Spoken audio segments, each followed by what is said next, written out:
Well, good morning, BodySlams podcast viewers. Welcome to episode 3 here on season 3 of Breakfast and BodySlams. That's right, breakfast. I already had my muffins for today, and I got my coffee and my fancy BodySlams podcast coffee mug, as well as I'm rocking one of our Thursday night slam tees.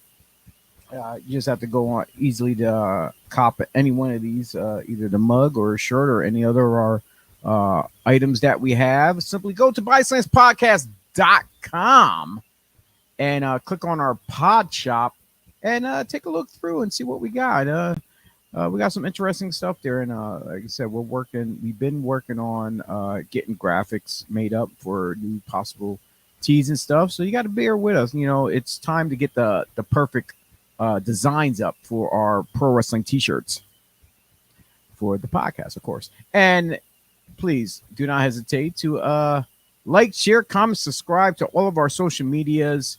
Without use buying our merchandise off of our pod shop, we cannot fund this to stream to multiple social media platforms. So please check out our pod shop on our website. Get some of our items so we can keep this running for you. But without any hesitation, let me bring in to the room one of my co-hosts, co-analysts, as we call him. He is one of 3 Legacies commentators, also with our good friend, Mr. Joseph Joey Image. He is that dapper, debonair stud muffin himself, Mr. Chris O'Malley. So we're analysts on this show. Okay. Well, Let's we were see saying, how this is. Well, we were saying analysts, but then one of the guys started calling us analysts, and we're like, okay, so we just rode with it. We just kept it going. It never stopped. It was You're telling me a show involving Joey Image involves a joke about anal? Yeah. Okay. Yeah. We are analysts. Gee, tell me one I've never heard before. Broadcast journalism at its best. I tell you that. Yeah, so right now, as you notice, it's just the 2 of us here in the room. We are currently missing Mr. Joey Image. He's probably asleep with Buddy the Beagle because it was a late night last night for night 1 for WrestleMania, and as well as our man T. Nobody have seen him yet in on any of the first 2 episodes for this season, but he was up last night. He was chatting with us in our group chat, and apparently he's probably knocked out somewhere himself too. It's hard for that man to get up, but eventually show's running a little late. It's yes, okay, though. I swear I was thinking that women's match was gonna be the last match, but then I forgot about the tag title match, and then they had that bullshit match in between. So that kind of they have to do something like that. That was a bathroom break match right there, honestly. But we'll get to that in a little bit. But I want to talk about what's coming up for us. Yes, Chris. We have on April 29th, no other than 3 Legacies Wrestling will be returning to the Bright Side Opportunity Center with Spring Forward. We have a whole host of talent there, as you see there, Chris. A lot of returning faces, a couple new faces. As far as we get to see Facade, Harleen Lopez. Yep, first matches in 3 Legacies Wrestling for both of them, and as well as Zoe Cannon making her 3LW debut. She is one of the students at 3 Legacies Wrestling Academy right there in Lancaster, Pennsylvania, right across the street from Aruga's, the after spot. So like after their training, they burn off those carbs first, and then they go fill back up on some more carbs. And afterwards, though, that's a great place to get carbs, by the way, is Aruga's. Like, Just fill up. Oh yeah, we get to see Smiley again after his awesome match against Delirious at the last of last main event. Yep. And and this guy Ace Dallas, him and Tarzan Duran and wait, hold up, and Tequila and Prince Morano, all these guys were in that six man as well. So like it's a family friendly show for everybody. You can't beat the price. You can't beat the amount of time they give you just enough matches where they're not overdoing it, where you're sitting there like, oh my God, there's another match, there's another match, there's not, like, you know, people need to get up in the morning or they got things to do, this and that. But we've talked about that before, because you and I have both worked shows that have like 14 matches, and it's 11 o'clock at night, and you're still not on the main event. Definitely. It's tiring, dude. It's tiring. And we want the fans to get. Well, here's the thing: we want the fans to get their money's worth, right? But at the same time, people do have families; they want to go home, and you can get your money's worth in a 2-hour independent wrestling show. Absolutely, you can. Definitely. Quality over quantity. Exactly. I always said that. And they so far they only advertised one match so far, and that is the ladies match between Harleen Lopez, Journey Burke, and they'll be taking on Clara Carreras and Zoe Cannon. I have not seen anything updated yet. They're keeping it very tight-lipped, secretly, but then again, you know, you see who's on the poster. You know, you kind of got a feel of who's going to be there, but who is facing who? That's the question. You can sort of put the puzzle together, but you never know, because remember, the original poster for last month's show did not feature Delirious. He was a last-minute addition. Yeah, exactly. That could happen again.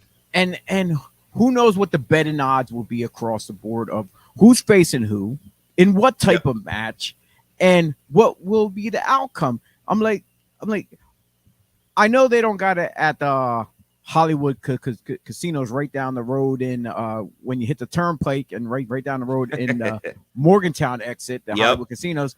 They don't have betting for Three Legacies Wrestling, but they should. Maybe they should. Yeah. The fan. I'd be okay with that. I think we should start getting some polls done and put some polls up, see what the fans want to see and this and that. But we'll get to all that eventually in the near future with whatever's going on behind the scenes with management at Three Legacies of what other surprises do they have in store for the great fans of Lancaster, Pennsylvania, and not just Lancaster, but the surrounding areas as well. And if you want to check out more about Three Legacies, just simply go to their website at threelegacieswrestling.com and it'll link you over to like their Facebook page and I think their TikTok too. Do they have TikTok? I believe they have. They do have TikTok. Yes, indeed. And if you ever want to get any of the Three Legacies merchandise, simply go right there to ProWrestlingTees.com. They have the Build Your Legacy one, the Three Legacies Wrestling, and the Three Legacy, the one with the red rose in the middle. I currently just have the one in the middle. I see you had the Build Your Legacy one. I do. Yeah, I plan on getting the rest of these as well, some other items. And if you're trying to make plans for the rest of the year and you want to not get anything confused with any other dates, they have their calendar up with all their dates coming up all the way to the end of December. And that big one, which we're leading up at the Clipper Magazine Stadium, August 19th. That's the huge one that you don't want to miss out on. That place was packed last summer from wall to wall. It was unbelievable. So nobody wants to miss this big, spectacular event in Lancaster at the baseball stadium right there at Clipper Magazine in Lancaster, Pennsylvania for Three Legacies.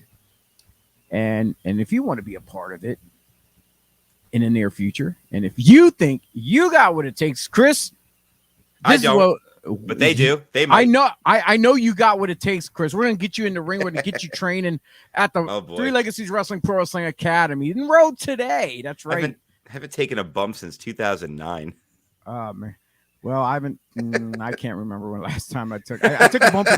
Last bump I took was in the Three Legacies ring. They dared me, and I did. And surprisingly, I actually got up. There you go. I rode more like it. I rode my way to my feet because it got to drop down off the ring. But yeah, if anyone thinks they have what it takes to become a pro wrestler, they have the head trainer, a WWE alumni, Jesus Ricardo Rodriguez, and you see a whole host of their students already in the picture there. A couple of students in the picture already debuted. And right there, down front and center, you see Zoe Cannon. She's about to debut on the next show. And like, he been all over the world. He opened up schools over in India. Yep. As well as other places as well. He's been in the Middle East. He's making his rounds. Yeah, he has. Yeah, great dude. He still crosses the country. He goes to LA for a day and then comes back. I know. How's he do that? Like, I get jet lag. Like, I need to go to sleep. Yeah. Of course, they probably sleeps on the plane though. And we give a shout out to one of their sponsors, their official ticket outlet, Red Rose Sports Cars. That's right, for all your sports cards needs. Red Rose is actually right a couple doors down from Three Legacies. So you can get all different kinds of sports, including professional wrestling. If you're looking for those old school wrestling cards, they do have some of those on sale at Red Rose. I haven't been over there recently, but I need to make a trip over to see what they got, because I was there going for a while, and then life happens. You start other responsibilities taking a hand, and you just can't. Yeah, like I was constantly always going to the academy, to hang out, see what I can help with, and this and that. But like I said, back here at home, responsibilities, things pop up, and it just takes some time away. But trying to get back into the swing of things and whatnot. And like I said, the door is always open. Everyone's always welcome. It's like a tight-knit family. So without hesitation, just head over to through Three Legacies or Red Rose. They're very friendly over there too as well. And I've said this before, and I think you would agree, because we've been in our share of locker rooms in the past. The Three Legacies locker room as a whole is a very friendly, very open, very welcoming locker room. No drama going on. Everybody working together. It's a good place to be. It's a good place to work. So. And the thing that I like is also the building they run in, the Braceside Opportunity Center. So friendly. It's actually connected to a church. There, it's a church run facility. They're very friendly. The one lady who, I guess, one of the organizers who runs the place, she's always coming over and talking, and super friendly and very clean atmosphere. They keep up on everything. So you're not walking into a rundown building or anything like that. Everything's top notch, professionally done. Right there. That's why one of my big things after every show is to go around with that trash bag and get all the trash out of there, because I'm a big believer in cleaning up the locker room. Big believer in that. Oh, definitely. Otherwise, sometimes you might not get invited back. Exactly. Yeah. And I've seen it happen because I've been on those shows. We've been on plenty of those shows. And they don't want us back because we trashed the locker room. Yeah, well, and I say, well, you and I know, but the individual, like as a whole, because we were part of the locker room, so we have to take some responsibility for that. True, very true. Well, Chris, I'm going to turn this over. We're going to show a clip. All right. Or do I want to say advertisement from one of our good close friends out there. You probably know him. You probably heard of the guy. He's been around. This guy, Mr. Matt Turner. Yes, I know that guy. With him advertising his podcast, which is known as Stardom. So yeah, as soon as my computer stops acting up here, I can get. He's a good guy, good friend, Matt Turner. Yeah, it's the funny thing when you got these computers and you're trying to scroll, it just like it goes above and beyond than what you want. So once again, everyone, here's Matt Turner with the Stardom Cast. Hello everyone, this is Matt Turner. Join me and my co-host Rob Goodwin every Friday morning as we host the Stardom Cast. It's a podcast we talk about everything about the fantastic professional wrestling world that is Stardom. We have news, notes, previews, and reviews, again, every Friday, the Stardom Cast. Check it out. That's every right. Friday. Every Friday morning, he goes. It's everything Joshi. For those who don't know what Joshi is Japanese female wrestling. So they put it out there for us. I don't want to say dumb Americans, but a lot of us. No, a lot of us live in caves where we just don't associate with stuff outside of what's in front of us right here. So yeah, if by chance you are interested into Japanese female wrestling, definitely tune into the Stardom Cast, and my man Turner and his crew will school you on some fine well hitting ladies of Joshi. Joshi's your thing. Stardom's what you want to be watching. Yes. Of course, there's a lot of things that we like to watch. A lot of people like watching mainstream stuff, which particularly this whole week was WrestleMania week. That time of year, Super Bowl. But before it used to be just WrestleMania Day. And then little by little it became WrestleMania weekend, and now it's like the whole week of stuff that goes on. And before it started, it was just like a couple of hours in one night, then multiple hours happen, then now it's a 2-night event. Don't be surprised if 10-20 years from now it happens, like they'll have 3 of them Friday, Saturday, and Sunday. It'll get so much bigger, I think, but sometimes it's just too much because there's so much other wrestling that's out there. We're not young men anymore. We can't stay up till 2 a.m. watching wrestling like we used to. No. I'm surprised we're up early. I had to set 3 alarms just to get up today. Yeah, I know, 10 a.m. on a Sunday, but we made it. I know, at least half of us did, like 2 out of 4. But it's all good. I'm in favor of the 2-night format for WrestleMania because it helps you digest the wrestling a lot easier. And now that WrestleMania has become this week-long event with all these independent promotions running all over the place, I know Supercard of Honor happened. There were a bunch of other promotions that were putting stuff out there. They've got their NXT show, which I did not watch, but because it is a lot to digest in one weekend. They're still doing 2-hour pre-shows, which I'm not in favor of. I don't think we need a 2-hour pre-show analyst to get everything in, but that's their thing. And at least that by the time it starts at 8, you can run your matches. It was over before midnight, and there's another night to look forward to. That's so much easier than in years past where they started the pre-show at 5 o'clock, then they started the event at 7. They had pre-show matches, and then it was after midnight and you're still going. It was a long night of wrestling. Basically, it's an 8-hour commitment. That's a work day for most of us out there. Oh yeah. I wish they, instead of going so late, if their show's gonna go that long, at least start an extra hour or 2 sooner.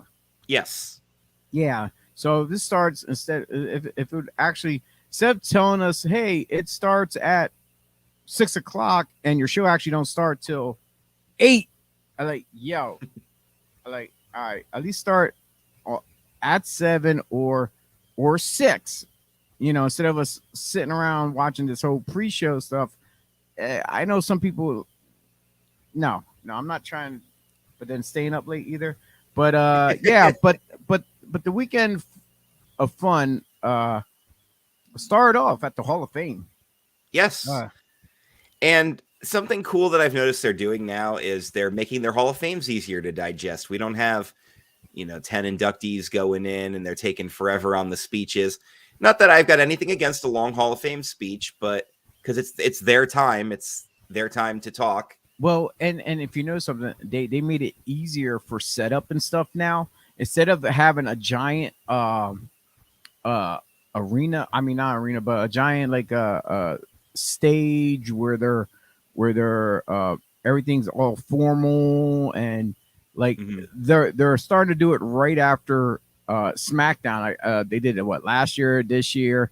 Did they do it the year? Right. I think they did the year before, where they did it right after the show. The people are already there. You don't have to, check everyone in, this and that. They put chairs up on the stage, and they use the ring as the stage since it's already there. All they have to do is swap out the cosmetics of the ropes, the aprons, whatnot, and then do their thing.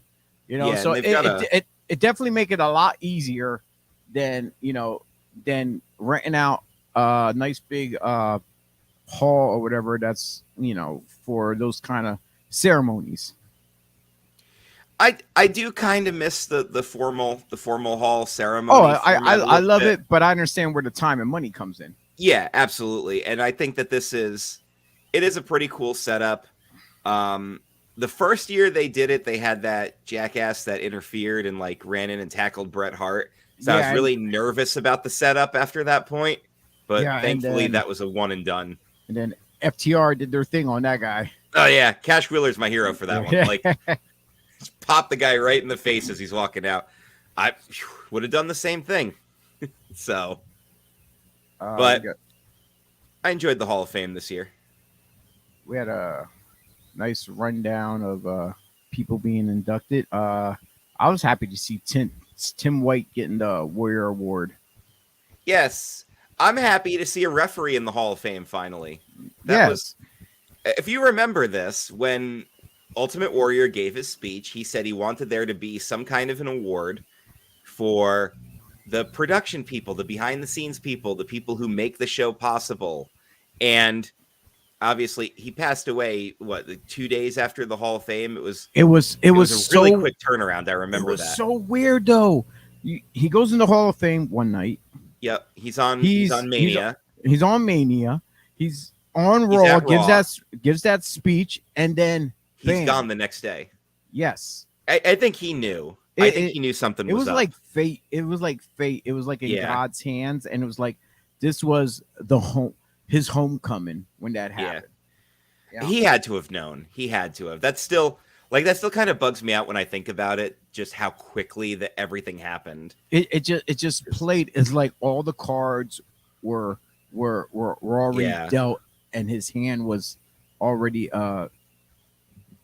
made in history. And it's in typical fashion, they kind of took his idea and they did their own thing with it. And I didn't hate what they did with it. I like the idea of honoring the people who they've honored, especially when they gave it to Titus O'Neil for his behind the scenes work, his charitable work. Shad Gaspard, that was a big one. Shad. Yeah, that hurt a lot of people right there. Yeah, so giving it to Tim White was really cool because he was more than just a referee, and they talked about that extensively. And I love that there is a lot of things that what people don't realize, what they see on TV, guys are doing stuff behind the scenes above and beyond, guys like Charles Robinson and a whole host of others too as well. There were the guys that would take the ring down, Mike Chioda, Charles Robinson. Yes. Right at the end of the show, they were part of the ring crew. So yeah. And another highlight was we got to see Conan come out, and Conan's speech was so phenomenal. Let me just say, I loved the passion and the heart that he put into that speech. I remember it was real. It was real. It wasn't exactly fake, I was really excited that they got Conan to show up to do the induction speech, which I mean, that's a big deal considering they've had bad blood going all the way back to the whole Max Moon thing, where he was the original Max Moon, and they had the falling out over that. That story's been documented out there before they gave it to Paul Diamond. Yeah, if you know your bad wrestling history like I do, well, you see how well that went over with him. How long that took. Where they should have kept them. They should have kept them as Kato from the Orient Express and call it a day. Because I liked them better like that. I like Paul Diamond. Well, he was, him and Tanaka together as Bad Company, but still, I think their most success. Bad Company is what made them who they were as the Orient Express. Besides the gimmicks, though. Yeah. But they were a promising tag team right there together. So, but seeing Conan was really cool. The line that got me, and I know this resonated with a lot of people, where he said, "Talent has no weight, no height, no gender. You're just talented." That was the line that stuck with me. I love that line. Absolutely love that line. Yeah, then they popped about when he was mentioning about Dominic, and it said if Ray and Angie has a spot that he'll be more than happy to take Dominic's place. I know. That really great speech. Talked a lot about the history of not just meeting Ray, but how Ray broke in, because he did break in very, very young. He started training around 14 because you can do that. You can do that down in Mexico, but then trying to get work for Antonio Pena, he was underage. They were going to run into an issue there, but clearly it worked out. So and his wife stuck by him all those years through the hard times, quitting college and getting a job, sending him money and whatnot, and all the hard work he did, and he proved above and beyond to all these bookers and other wrestlers that he's more than just a little guy. He can put the work. He's a workhorse. Chris Jericho told the story in his book, because I've read all of his books before. They are really fun to read because he does speak in his own. There's no ghostwriter or anything. It's him telling the story, which makes it very entertaining. And he told the story the first time he saw Rey Mysterio at a promotion in Japan. I don't remember which specific promotion he was working for, but he said him and Chris Benoit, neither of them had ever seen Rey wrestle in person before. So they gathered around the monitor, and he said, he's like, we kept looking at each other like, holy shit, did you see that? Like, they'd never seen anything like it before. He said there was a guy who ran the promotion was complaining the whole time about Rey's size. By the time the match was over, the guy was like begging him, when can I book this guy again? In that one match, Rey won the promoter over. So you hear that story all the time too. Another huge surprise for this year's Hall of Fame was Great Muta. Just the fact that he never performed in WWE ever, but since the company, I guess, owns the rights to WCW and all the footage, they own a lot of rights. but he has extensively graced the world of professional wrestling with his knowledge, his skill set, which influenced a lot of professional wrestlers out there in the world today. And some of the greats now have to give honors to Muta for what he contributed to help them get in this business. He's up there in like the top 10 like all time Japanese names. I mean, you think about who the legends there are: Ricky Dozan, Giant Baba, all these guys. And it's funny because I was included in there. It's funny. I was asked when people ask me like, who's the one of the wrestlers that you want to meet, and I said the typical stuff is usually like, people who growing up like would say like Ric Flair, Hulk Hogan, whatever. Yep. The two of mine, one was Bret Hart always. Yep. And then the other one was Muta. Muta just from what he brought to the game, his style coming from Japan, and then just you see training videos. You heard the story Ric Flair was saying about how well their trainees are, what they go through of like hands down. the way Flair was making it seem, the way he was telling the speech is like, it was almost saying American wrestlers were soft. That's what I got out of it. That's what I got, honestly. I've heard stories about how the young boys get trained, and it sounds very brutal. But look what comes out of that. I mean, especially when Americans go over there. Yeah, Japanese strong style wrestling is nothing to be. You can't sneeze at that. It is just as tough as you think it is. And when those guys survive and come out the other end, you get some of the greatest talents in all of wrestling coming out of Japan. And if you're a gaijin who can hang with for those of you who don't know, gaijin would be a foreigner. Yeah. Not just Americans, but Canadians. Well, back then, years ago, gaijin was supposed to be like almost like a racial slur towards foreigners. But as wrestlers, we took it and we owned it and we ran with it and be proud to be called as gaijin. we do. Yeah. It's like so we took that the moniker, the bad term that they gave us, and we put it up on a pedestal for us. Damn right. So we took it and owned it. Guys like Stan Hansen and Big Van Vader, the Steiners, you weren't going to mess with them either. So they could hang. They could hang with the Japanese greats. And I've seen some. I've watched some New Japan from like the early '90s with some of their matches, and man, like it. I'm hurting watching some of the strikes and moves and everything that are going on there. So, but that's the dream, right? Like for some of these guys, going back to our buddy Matt Turner, who you saw earlier, when we would talk, his big ambition, he was never to go to WWE or anything mainstream in America. Japan was always his goal. That's what he wanted. And that's what, everybody's got a different goal in professional wrestling. Sometimes it's not WWE. That's the big goal. They want to go to Japan or they want to go work in Mexico. That's the goal. And take nothing away from it, because those are the two big wrestling cultures, right? Yeah, it's like in the long run, is like in Japan, it's a sport. Yes. In Mexico, it's tradition. Yes. In the UK, it's like they have different terms of how they describe like catch style. Not even style, just wrestling, of how they honor it. Like it's a sport here, a tradition here. It's their culture in this one here. And then when it comes back to America, American wrestling is never on that pedestal of a certain brand of style.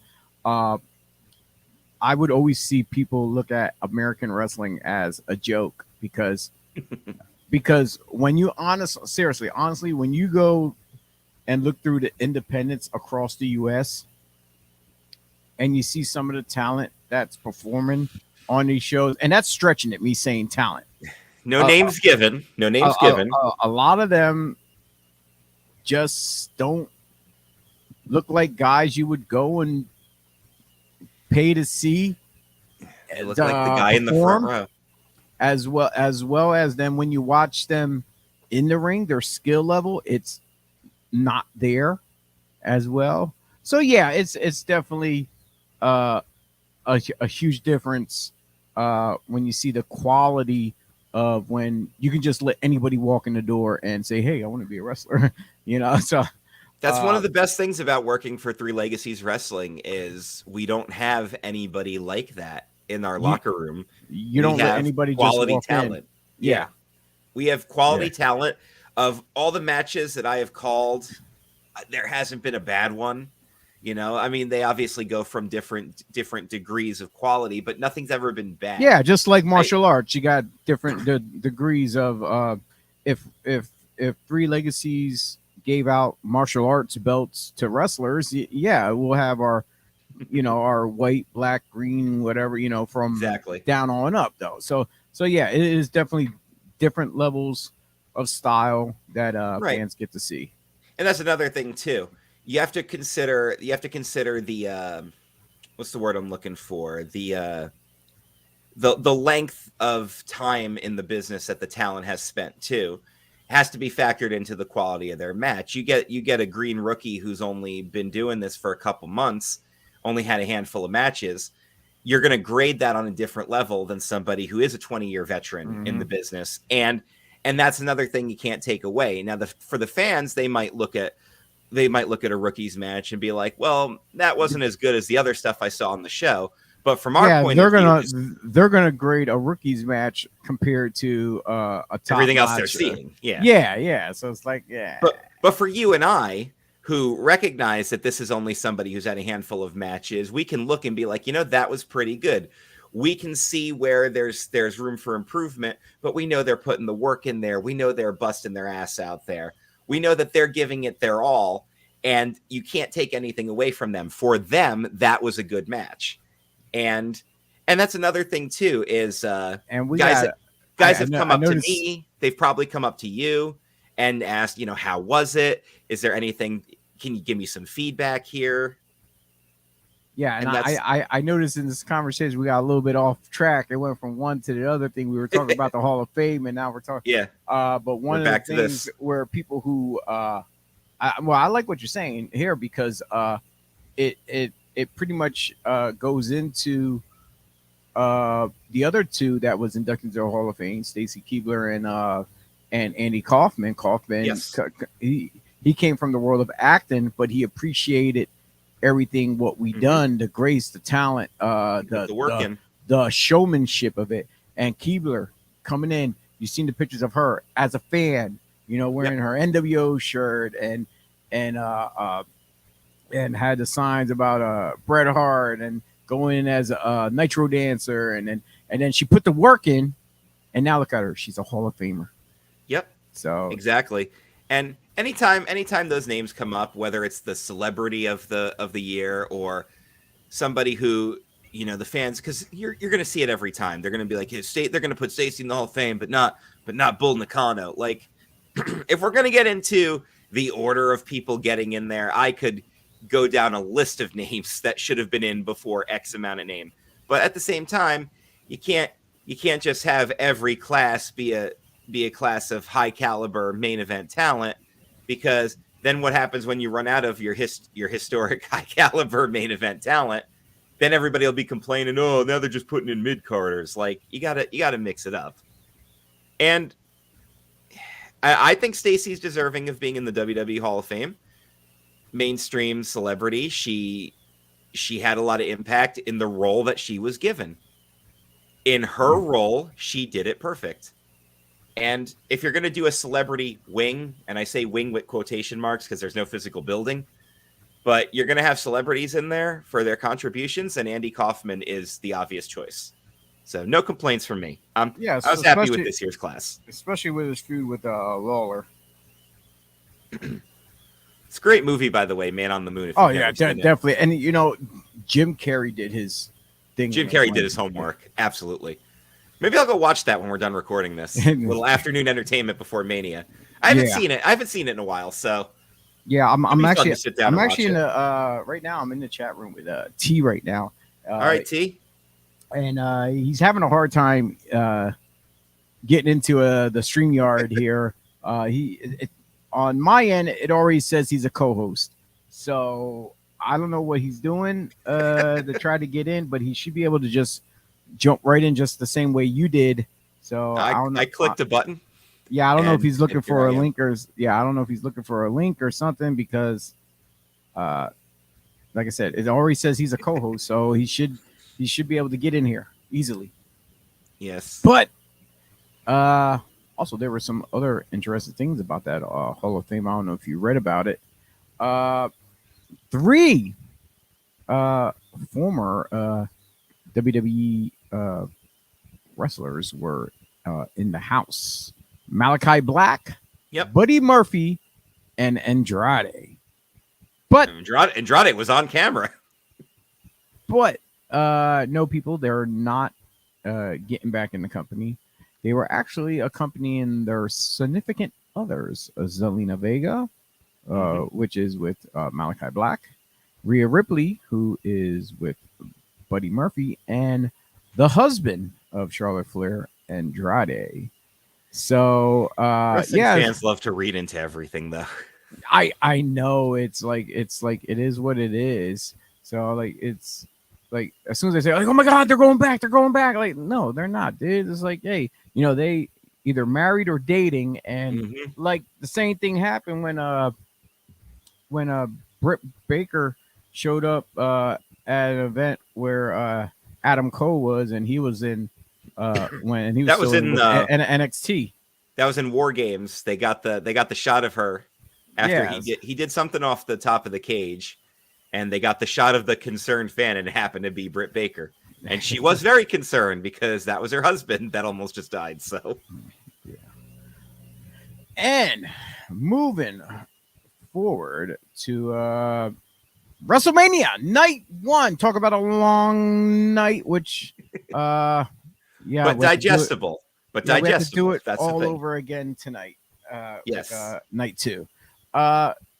Well, one thing that's not on the WrestleMania that I do want to talk about, it was on SmackDown, was the Andre the Giant Memorial Battle Royal, which I kind of love because they pay tribute to Andre, but I wish there was a little bit more to it. Because but I'll always enjoy a good battle royal. Yeah, battle royals are fun. Maybe not to work, but of course, my pick didn't win it. My pick did not win. Who was your pick? My pick was either Dexter Lumis. Or, I love that he just stood there at the beginning of the match, by the way. He just stood there in the corner. Or Killian Cross. Yes. They were my two picks to go over in that.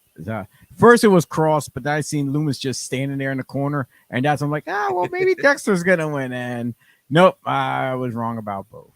I was kind of hoping it was going to be LA Knight, just because I've been really high on LA Knight and everything he's been doing. Of course you were.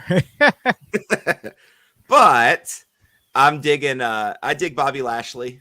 So yeah, he's he's he had his time and stuff. You figured he'll give it to somebody more newer, or Bronson Reed.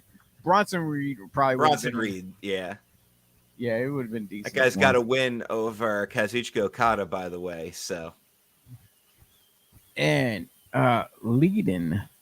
kicking off WrestleMania 39 Night 1, the opening match was none other than Austin Theory taking on John Cena.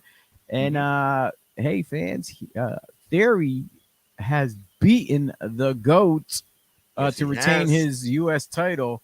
There was note that was it possible that John Cena to win the U.S. title and tie Ric Flair's U.S. title reign? But it did not happen. And you know what?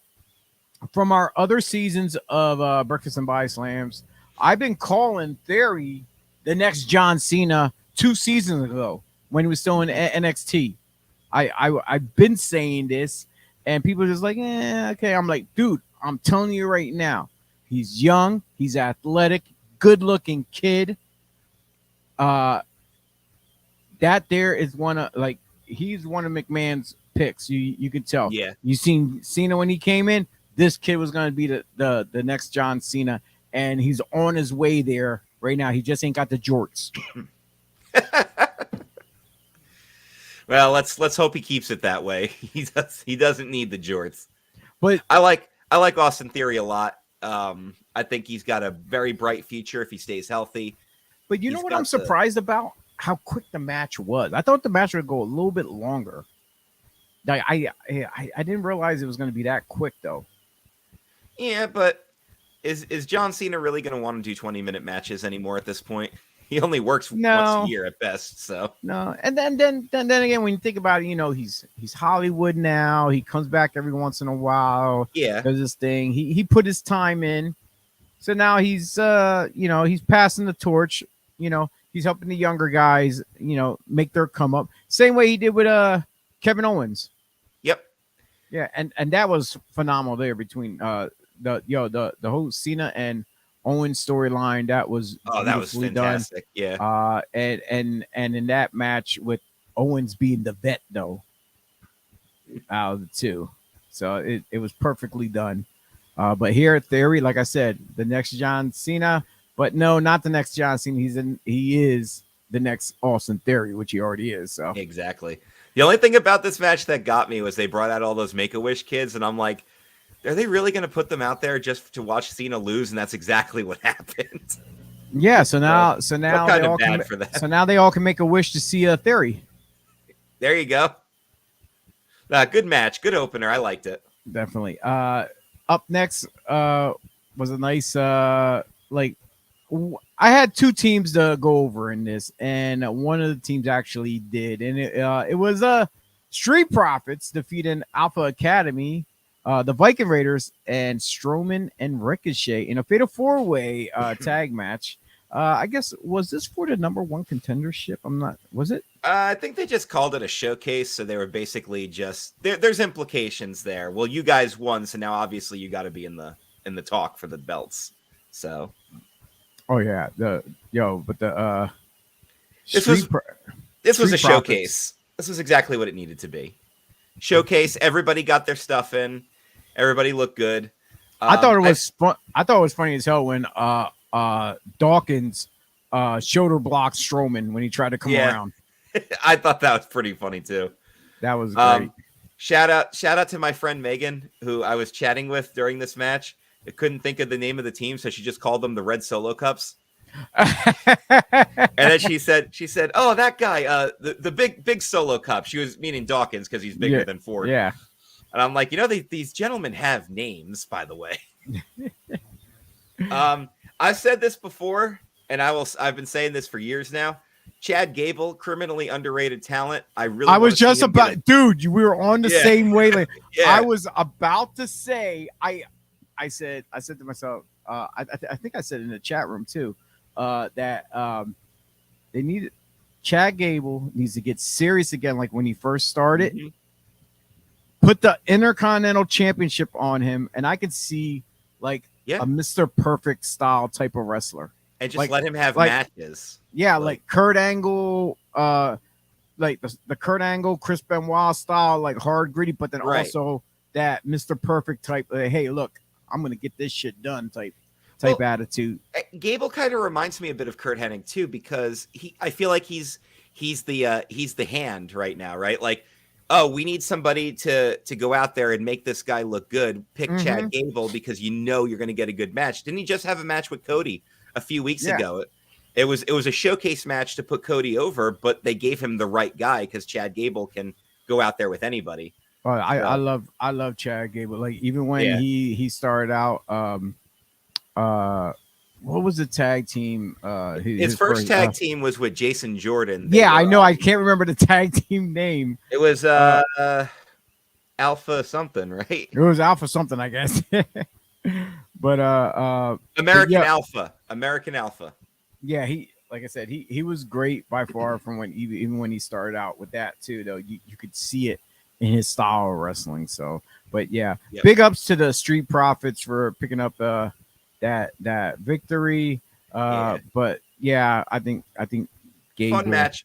Yeah, fun match all around. And I'm still a fan of the Viking Raiders. I don't care about the whole WWE styled gimmick because I still like the guys. Oh, they were my second team. I still like those guys. They're actually, Viking Raiders was my first team that I picked to go over, and then the Street Profits. So I was actually gunning for the Viking Raiders to win that match. So, but it was fun. Especially the agility that they have for being as big as they are. Up next, they had Seth Rollins defeating Logan Paul. Honestly, I have to say it. Logan Paul was my pick for this match. I don't know if you agree with me on this, but I'm kind of surprised he didn't go over. I think they got a lot of plans for him. So funny story real quick. The power flickered because we were getting that line of severe thunderstorms last night. My power literally just blinked off real quick, but I lost the feed for 15 minutes because that's how long it takes for the internet to come back on. So I missed the entire Seth Rollins entrance. I saw like the conductor come out. Oh, yeah. And he was doing his thing, and then all of a sudden blinked. And when it came back on, I turned it back on, and I see Logan toss Rollins over the top rope when I got back in there. And my first reaction was, all right, Rollins is very pink. So, yeah. But Logan Paul, another guy who clearly put in the work, just like Andy Kaufman. He put in the work, respectable effort. He's kind of a prick in real life, so that brings in the natural heel heat. So I can't take anything away from what he's doing here. I got no problem with Logan Paul working programs on a Mania-style match. And again, against a guy like Seth Rollins, who I've been watching for years. I saw him as Tyler Black at Ring of Honor when I would go to Ring of Honor shows back in the mid-2000s, and he was always a quality talent. So, again, another guy you can put out there with anybody, and it makes him look good. No problem with this match. I don't know anything about, like, Logan Paul's history, so I didn't know who KSI was until they were hyping him up. But I called it when I saw the gimmick costume coming out. I'm like, there's going to be somebody in there that's going to interfere in this match, and it's going to be one of Logan's buddies. We have someone that just finally joined us. All right. He's in the room. It's a man that you have not met yet since you just I have not. Since you just joined as one of our co-hosts. He is our other co-analyst, Mr. T. Reyes. God, you love that term, don't you? Yes, we do. What up? What up, T? How are you? Oh, man. I've been trying to figure out how to fucking log on to this shit since before the show started. I went to war with Yahoo. I went to war with StreamYard. And finally it happened. I'm here. There you go. All right. So now you know how to get in now on StreamYard, and now you can just click on as a co-host instead of us sending you a link. Well, all you gotta do is just have it saved as your login. So when you go, you just pick the room that we're in. I don't know. All I know, it says put in a code. I put in a code, and then I saw the BodySlams thing, and I just jumped in. All right. Well, T's here, everyone. We already got through a couple of matches. We were just talking about the Seth Rollins Logan Paul match. Oh, very good match. Very good. Entertaining. It was easy. It was a fun. I enjoyed it, but I'll wait till later on to critique the best match. All right, so he's gonna wait. Yeah, because we already talked about the tag match, with the men's tag match with Street Profits over, as well as Theory and Cena, which I said to Chris in our past seasons. I always said Theory is going to be the next Cena anyway. So, but now I guess we're gonna move forward. Hands down is the six woman tag team match. Becky Lynch, Lita, and Trish Stratus taking on Bayley, Dakota Kai, and Io Sky. Gentlemen. Well, I'm gonna let T jump on this since he's just getting in. Yeah, he just got here. Let him hop on. Oh Lord, that's Puff. You gonna tell me the match? I took my damn dogs out to potty. Damn. All right. What I remember, it was high volume, but it was a short match because it was by the time I got back upstairs, they were taking it home. So, you know. Yeah. Io, like every time I see her, I get more and more impressed with her. I'm surprised that she's not doing a singles run or at least just a regular tag team run with another Japanese lady. You know, kind of like for me, I kind of miss, like, you know, they have the traditional where teams are similar, even like, you know, like back then we had the Jumping Bomb Angels and stuff like that. You know, you because you figured they'll have their own like Japanese based tag team. She did. She was teaming with Kairi Sane in NXT for a little while. Yeah, you figure up on the main roster they'll try to do something like I'm kind of surprised and not surprised, like when they put Bayley Baszler with Rousey. I'm surprised and not surprised. I was thinking they wanted Baszler to stand out without Rousey. You know, you get what I'm saying? Yeah, I get it, but I see why they do it. I like the match. It was a showcase to put Trish and Lita out there. They did all their high spots that you would want them to do. Yeah, and then Trish wearing a throwback outfit, almost like, but more updated to what she wore before at her last WrestleMania appearance. Yeah, they pointed that out. Yeah, it was. And Lita makes me cringe every time she goes to the top rope because I know about the neck history. Like, yes, please don't do this. Oh my god! And you then don't have to do this. Every time she does it, she comes so close of hitting her head. And speaking of hitting the heads, we'll get to it later on. Another female who likes hitting her heads. Oh my god! I know exactly what you're just talking about too. Yeah, I just thought of that spot. And following that 6-woman tag team match, we had the father-son match between Rey Mysterio and Dominic. Both entrances were bomb. I like Dominic's entrance, which was actually pretty cold, and Ray with the low rider classic. So they both did their thing coming down the rampway. I was surprised that Dominic didn't wear the mask for the entire match, or at least half the match. He just took it off instantly when he was coming down the aisle. So I thought I was kind of disappointed. I wanted him to wear the mask during the match. I actually thought Ray looked like he was double masking it, so I thought Dom was going to rip his mask off at one point. I agree.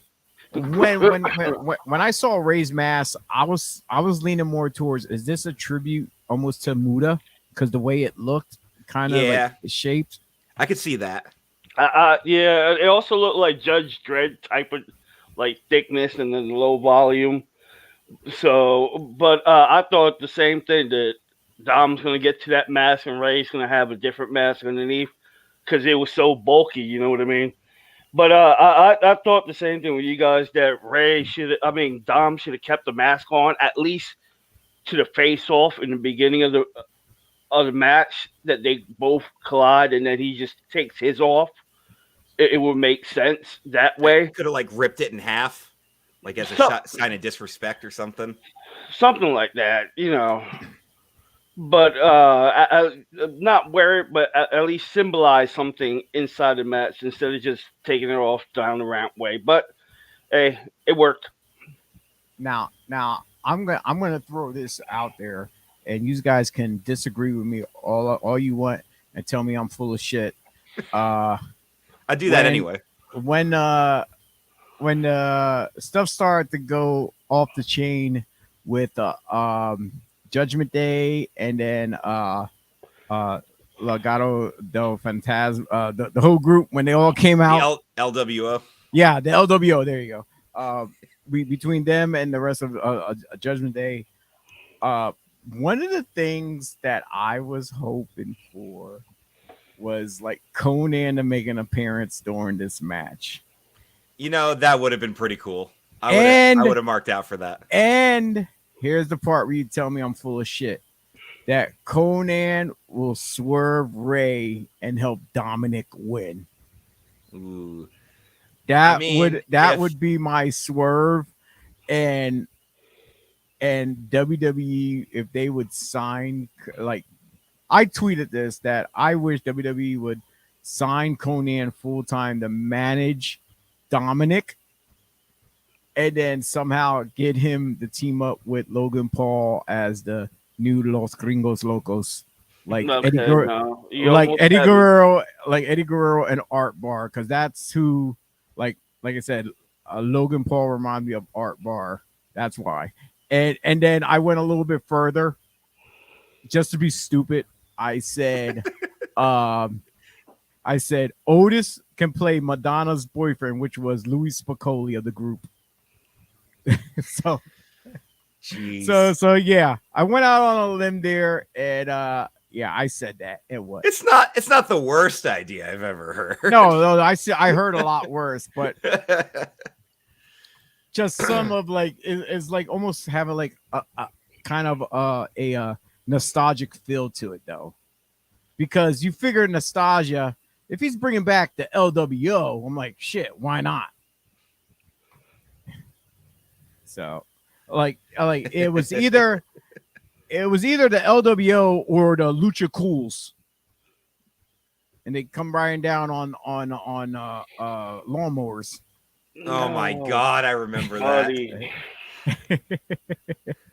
I remember the first time I saw that, I'm like, is this really what they're doing? But then they owned it and they had fun with it. So they said Juan Deere. I always got a kick out of that. That one always popped me.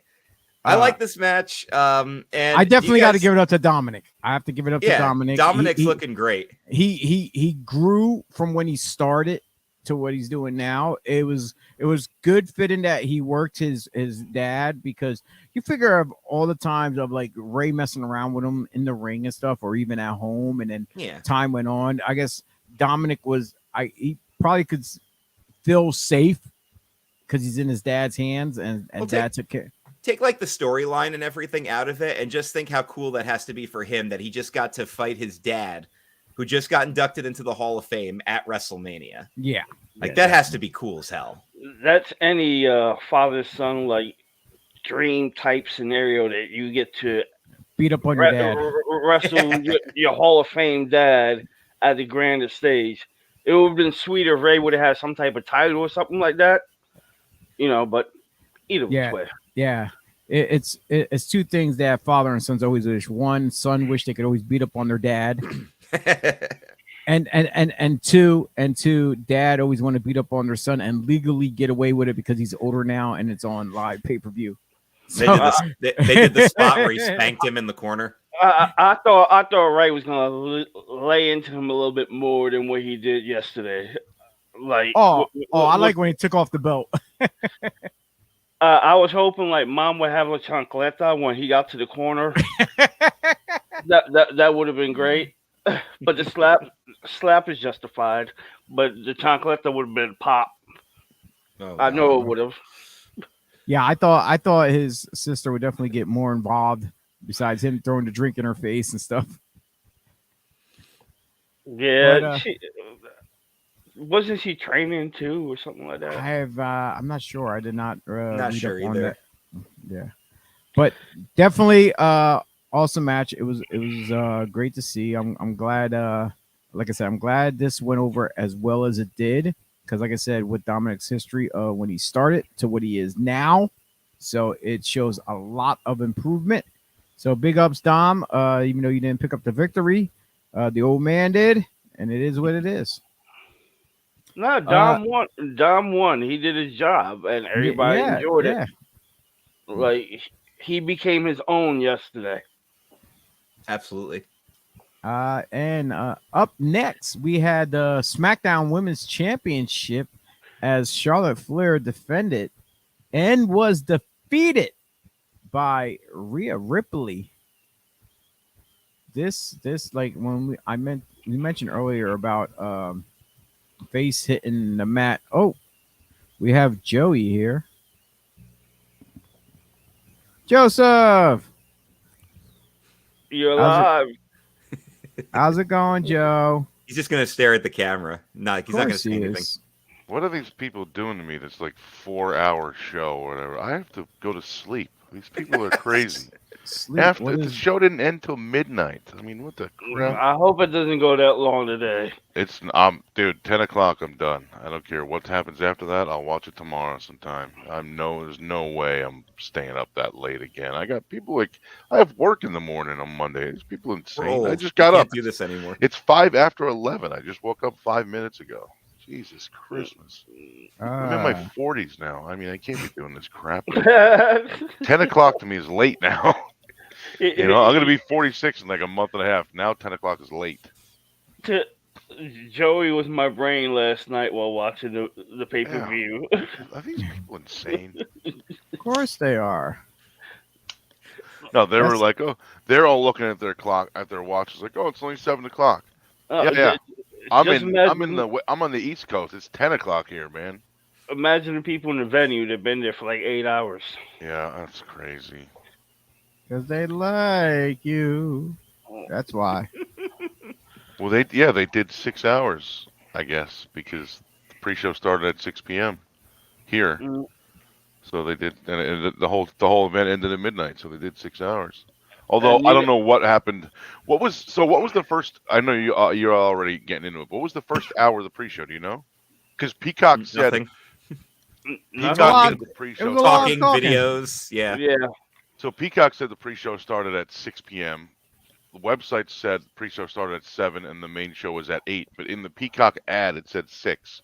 So I didn't log in. I didn't put it on until 7. I had it on as background noise. So I didn't really watch a lot of the pre-show. But I know they talked to Gabriel Iglesias and Stephen A. Smith and a couple other people were there to be. Why the hell would he be there? Is he the singer guy? Oh, Gabriel Iglesias. He's the fat guy. Yeah, okay. He's the singer guy. What are you trying to say? Julio Iglesias. Holy Christ. Okay. I don't know. Was he there too? What was funny is NXT their roll call time was 6 a.m. No, thank you. Yep, everybody before had to be. They weren't. I worked in a warehouse until 1 o'clock. I worked in a warehouse where I had to clock in at 6 a.m. Not wake up at 6 a.m. Hey, clock in. I wrestled where I had to be there at 6 a.m. So I'm not doing that again. Gotta love it. They had a pre-show like at noon, on and TV, so that helped. The first match guys was about maybe 12:40 yesterday. God, that's way too much. I've told this story before, but since Joe's here, I'm going to tell it again. Where we were leaving WrestleMania 29 in Jersey, not New York, like they advertised it. That was the best part. What was it? Sean Diddy Combs is performing. He goes, "New York, make some noise!" And Joe sitting next to me goes, "We're in New Jersey, asshole!" And everybody starts laughing. I didn't make any noise because I wasn't in New York. But we're standing outside waiting for our friends to arrive because we're getting ready to leave. And they're sitting on other parts of the arena. This group of guys walk by, and this guy's holding a championship belt and says Gabriel Iglesias on it. And Image goes loudly enough for everybody to hear. Goes, "Why would you get a fucking belt made that says Gabriel Iglesias on it? Like, why would that be what you get?" I'm like, "Joe, that was Gabriel Iglesias." He's like, "Oh, well, that makes sense because it's him." Yeah, like, I don't know who that is. Gentlemen, quick shout out to our man Dennis Reaper chiming in. Good morning, gentlemen. Good morning to you. 10 minutes left of this. Morning. I'm going back to bed soon. You're going back to bed? All right. Yeah, we were just getting done talking about the Mysterio father-son match. I think you said the mistake. Yeah, that too. Mistake. Mistake is staying up till midnight watching wrestling. Yeah. Match of the night for me was either the main or Charlotte and Rhea Ripley. That's what we're going to talk about next. Yeah, exactly. Those were my two favorite matches too. Yeah. Did you went down the card already, right? Yeah, we got like 3 matches left. I was gonna say just real quick. I'm guessing John Cena was a one-night thing because I figured if he was there longer, they would have put the belt on him, give him a short little run there for a couple months, and then he's out. But he's out now, so was that it? Or my big thing was all those Make-A-Wish kids showed up just to watch him lose. That was the big Twitter thing. Somebody tweeted. They came to watch Theory. Somebody tweeted the meme of Michael Jordan, and it said "fuck them kids." And it's the picture of him where it's like a commercial ad where he's like, "Stop it!" It's like a drug. It's like if you're doing drugs or whatever, like drugs are bad, blah blah blah. It's like from the '80s, and it's a picture of him like smiling, and at the end of the ad he goes, "Stop it!" and then he smiles, and it's just the meme is just a picture of that part, so all you see is the smile, and it's just. Oh my god, that's amazing. I saw so much. There was like not in front of the children, and then there was like, was that their wish? Which would have been hilarious if they were like, we want Cena to lose. Yeah. You almost had me spit out my coffee there. I didn't say it. Michael Jordan or whoever made the meme said it. But yeah, it was so funny. I say this. Cena's gear last night was one of the coolest ones. I'm a big G.I. Joe fan, so his gear was shorts and his shirt and hat. He's been wearing for years. Yeah, those are old. That's old. Right, I like that. I mean, I picked up on the G.I. Joe thing right away. He's even got like the roadblock hairstyle going with that big A big scalp Bald spot in the back. Yeah. I'm trying to not say bald spot because I have it too, but I don't know if mine's as noticeable as John Cena's is.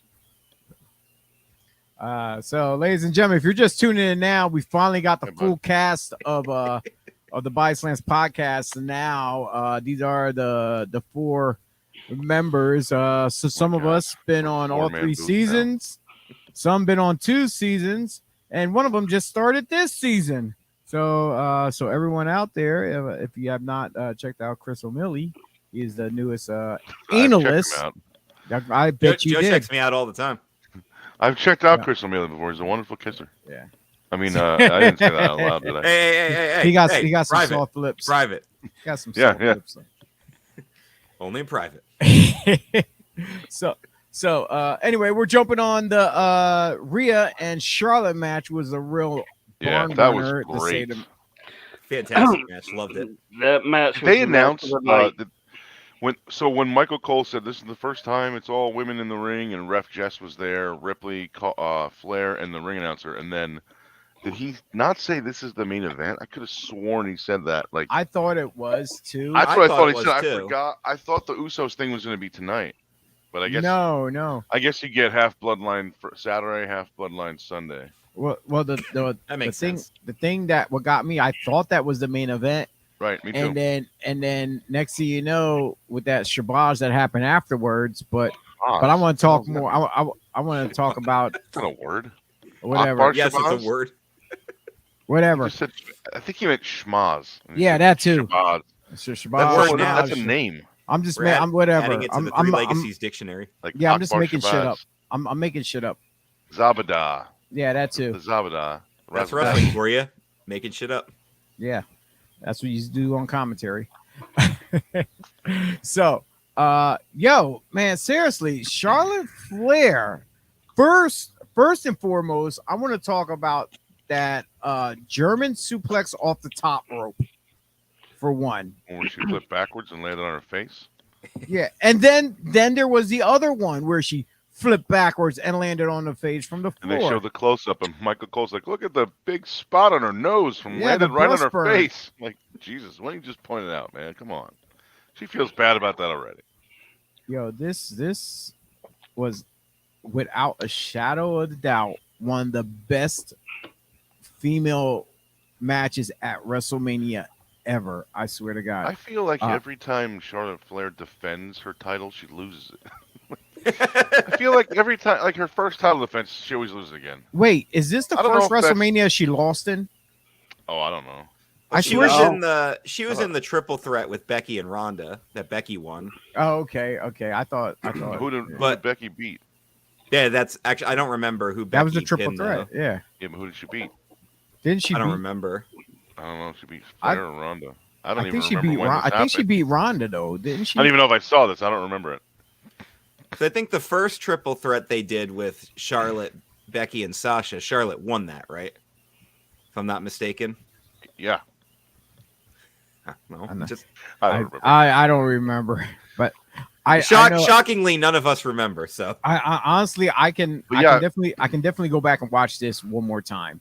But I feel like she loses every goddamn defense, at least the first one, which means there's no other ones because she loses.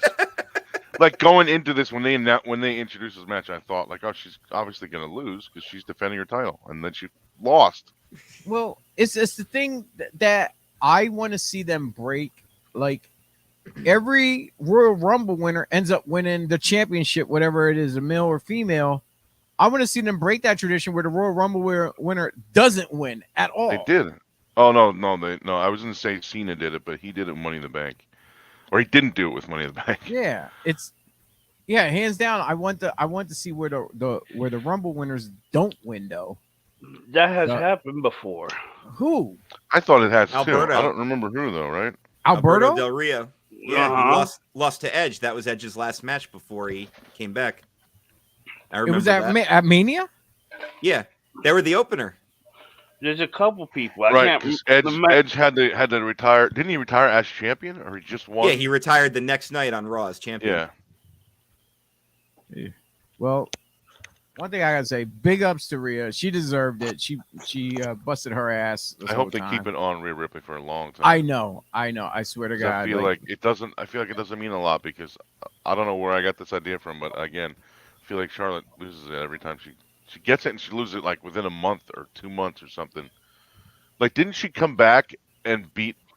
Was it Becky Lynch for it? Like, she came back from like, I don't know, 3 months gone from injury and just that's it. Came right back and got it back right away. Didn't like, Ronda have it for a little while? Yeah. Yeah, it just feels like it's so quick or so short, like her reigns. So I don't know. The Italian Beagle. Buddy, the Italian Beagle. He's back here, or now he's walking away somewhere. He's here. Yeah, yeah. And then after that awesome hard fought battle, what we all thought was the main event, then they had this schmoz. There you go, Joe. This schmoz between Shabazz. Yeah, Shabazz. Shaboingin. We had Shaboingin between. Shabazz was my Shazam cover band in high school. I don't know. The Miz taking on. That was stupid. Pat McAfee, which I swear to God, that was the bathroom break match. It just like it. That's probably why they did that. They wanted to get the crowd down again, so when the main came out, they can get them all back up and they weren't burnt out. But I mean, dude, like, didn't Pat McAfee have like the surprise match last year too? With like him and even was it? Owens who was or it? Nick McMahon. I don't even remember. online. Nick Khan announced that that Pat McAfee had nothing scheduled to be at Mania at all, and then here, bam, surprise, here he is. Why would he? Did somebody ask? Why would he randomly say that? It was just weird. Was it yesterday he said it? It was in a report that he just mentioned that there's nothing planned for Pat to be there. Same thing. Another surprise was Bad Bunny showing up. I don't think he didn't really do anything. Yeah, I don't think that was. I mean, he's in the video game that just came out. I assumed he was. He helped out at during Ray's match. Yeah, when Dominic had the chain. Yeah, that's all he did. Yeah, and then we never saw him again. He just sat there with his dumb hair. I'm starting to wonder. If the Pat McAfee stuff is just a rib on Corey Graves at this point. I'm starting to wonder why Bad Bunny means anything. Didn't Graves get cleared to work again? Yeah, recently. Yeah. Like, that's probably what they're building towards then. Well, we'll see. That'd be great. Probably for next year at 40 in Philly. Everybody's getting cleared to work again. Edge, Saraya. Yeah.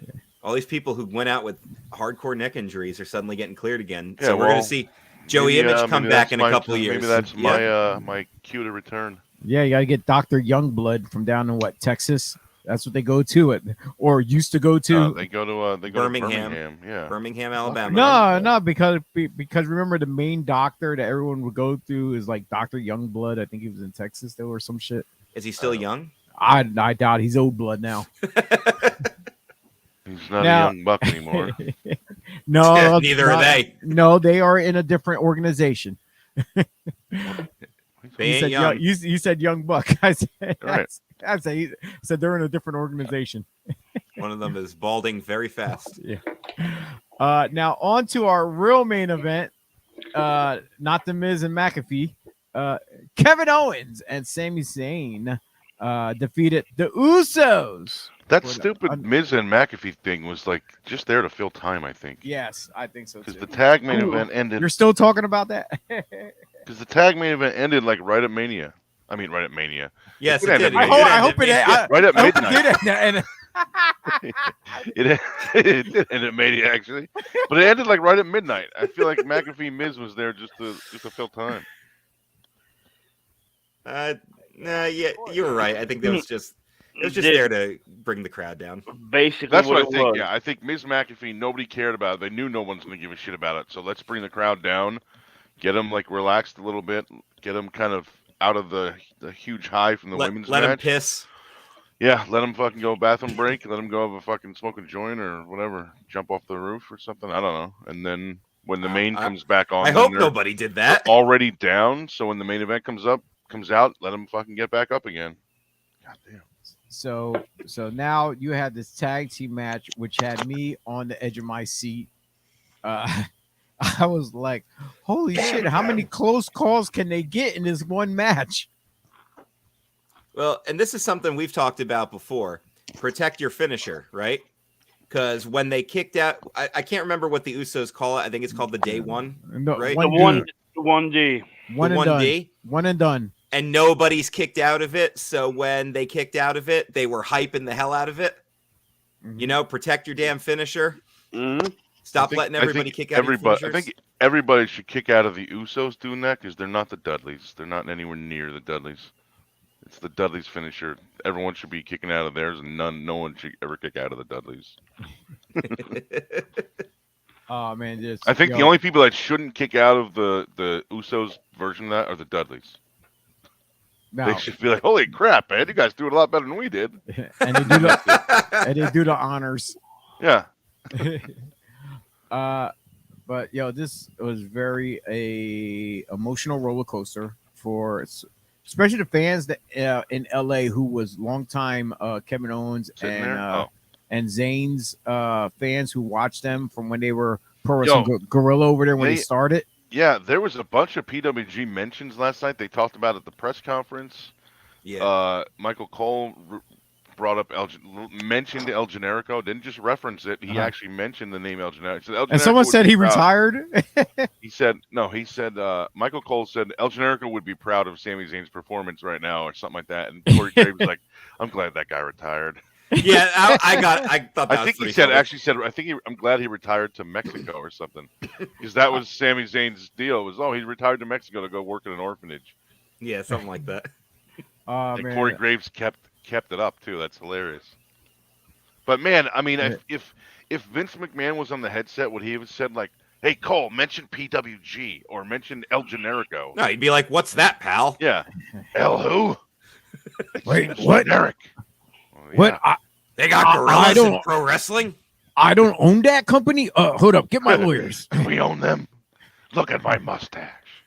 Oh God, we didn't even talk about that. Oh, I forgot. I forgot all about that. I sent the picture of it to my wife, and I was like, "Hey," because when I have my surgery next week, I have to shave everything. So everything from from like my mouth down's got to be clean shaven.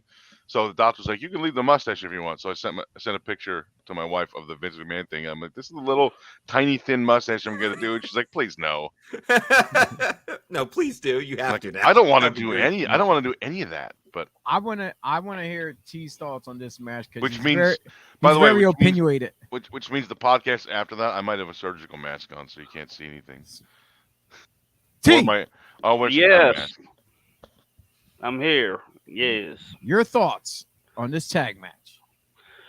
I thought the match was actually pretty good. It was slow at first, and then it just build and build and build up.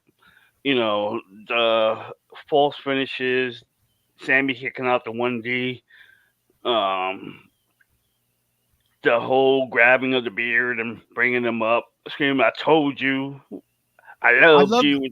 I loved how they opened it up though with Jay and Sami starting off the match. First it was Jimmy in there and it's like, nah, Jay, you got this. You know, that there was kind of it set the tone of having them two guys since they were supposed to have that bond. Mm-hmm. And they're the ones that finished it too. They had to finish it. It had to be those two because that's what this whole storyline revolved around was them two. You know, and those three kicks in the corner, especially the final one where he just stood there looking at him and it's like it gave me flashbacks of Shawn Michaels taking his time for that final super kick on Flair. That's what it reminded me of. That nice pause, that pause before he came running in. Well, he didn't say "I love you." He looked at him with vengeance. No, but it's there. You felt it. You seen it in the facial expression, and then, bam, nailed it. But it was good, and the crowd loved the moment. So, there was tears all over. Yep. Yeah. Now, at one point, Owens threw one of them over the top rope, and I'm pretty sure he said like "fly off, bitch" or something. But for the life of me, I thought he said "fuck off, bitch," and I'm like, please tell me that's what Kevin Owens just screamed. He might have. Never know. You never know with KO. Yeah. Well, they showed I mean, I know they're PG-13, but they bleeped out a ton of F-bombs when they were doing the 40-Year-Old Virgin parody, so they could have done, or just not bleeped it out there.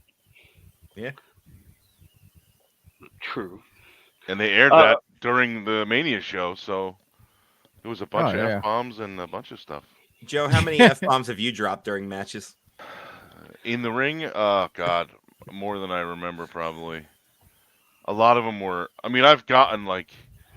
Yo, that was kind of loud. Sorry, man. Sorry. It happens. I don't think I've ever slipped on commentary, though. Like, where people can actually hear it. I don't think... Well, if you I haven't yet. Not yet. In the 5 shows we've done, you haven't yet. Yeah, not with us, but I don't know if I have in the past. I mean, I've done commentary for years, so I don't remember, but I don't think I did. I feel like that would be something I probably would remember, like that might stand out, but I haven't. I've been told backstage from an opponent, like, yo, that F-bomb was kind of loud. I'm like, oh, there's 8 people there, everyone probably heard it. Who cares? So, gentlemen, that was a hell of a long night one. I think it was. I think it was shorter than other WrestleMania nights because there was ones where they just seemed like a lot longer and forever. Well, yeah, wasn't there? Was it like a year or two ago? It was like that. Wasn't just like a few years ago? I think they were starting at like 4 p.m. and still going to midnight. It was like a 6-hour show. Like, yeah, talking about last night was 4 hours. The main show was 4 hours, 8 to 12. But like, that's still like. That's a work day for some of us. If they started that at like 6 o'clock, that would have been better. Maybe better. We said that too. Yeah, it would be awesome they do that today. Like if they would have started at 6 and. Well, that's the pre-show. It starts at 6. No, but I'm just saying, like I think if they will be kind to the audience. Right, exactly. Those of us that are still on the East Coast, I know they're out there in California where it's 3 hours earlier, but goddamn. Start at least Sunday. Just start Sunday earlier, maybe. Please, Triple H and Nick and Tony Khan's brother. Please. Tony Khan's brother. All right, gentlemen. Well, tonight we have night 2 of WrestleMania 39. Did you guys watch the press conference or no? No, I went to bed. I had to get up. I saw a 2-minute clip of Owens and Zayn talking about PWG and the Briscoes, and that's all I saw. Yeah, that's what I watched too. I watched that. They name dropped. Oh, that's great. They name dropped the Briscoes. Yeah. They talked. They did like I said. They talked like 2 minutes about them and PWG, but I didn't watch the whole thing. I don't know. Do they put it on YouTube? That stuff. WWE. I believe so. They do. Are they only doing that because AEW does it? Probably.